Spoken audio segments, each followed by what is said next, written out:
ஒரு கிராமத்துல ரெண்டு நண்பர்கள் இருந்தாங்க. ஒருத்தர் சலவை தொழிலாளி, இன்னொருத்தர் குயவர். ரெண்டு பேரும் ராஜாவுக்காக வேலை செஞ்சுட்டு இருந்தாங்க. ஒரு நாள் ரெண்டு நண்பர்களுக்கும் சண்டை வந்துச்சு.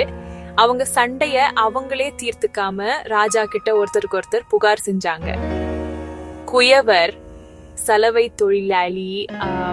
தொழிலாளிய மாட்டி விடலாம்னு நினைச்சு ராஜாவை பார்த்து சொன்னாரு, ஓ ராஜா, நம்ம யானை கருப்பா இருக்கு, அந்த யானை சலவை தொழிலாளி கிட்ட கொடுத்து அதை விளக்க சொல்லுங்க.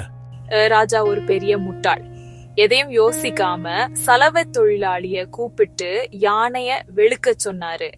உடனே சலவை தொழிலாளி ராஜாவை பார்த்து சொன்னாரு, ஓ ராஜா, குயவர்கிட்ட சொல்லுங்க, யானைய உள்ள போட்டு கொதிக்க வைக்கிறதுக்கு ஒரு பெரிய பாத்திரம் செய்ய சொல்லுங்க, அப்பதான் யானைய வெளுக்க முடியும். ராஜா குயவரை கூப்பிட்டு ஒரு பெரிய பாத்திரம் செய்ய சொல்லி உத்தரவு போட்டாரு. அதுல யானைய போட்டு கொதிக்க வைக்கணும். குயவருக்கு என்ன செய்யறதுன்னு தெரியல. கடைசியில ரெண்டு நண்பர்களும் சந்திச்சுக்கிட்டாங்க. குயவர் சொன்னாரு, நம்ம ரெண்டு பேரும் ஒருத்தருக்கு ஒருத்தர் புகார் செஞ்சதுனால ஒரு பெரிய பிரச்சனையில மாட்டிக்கிட்டோம். இது நம்ம ரெண்டு பேருக்கும் பிரச்சனைகளை உருவாக்குது. இது மறியும் நடக்க கூடாது. நம்ம தவறுகளை நாமே திருத்திக்கலாம்னு சொன்னாங்க.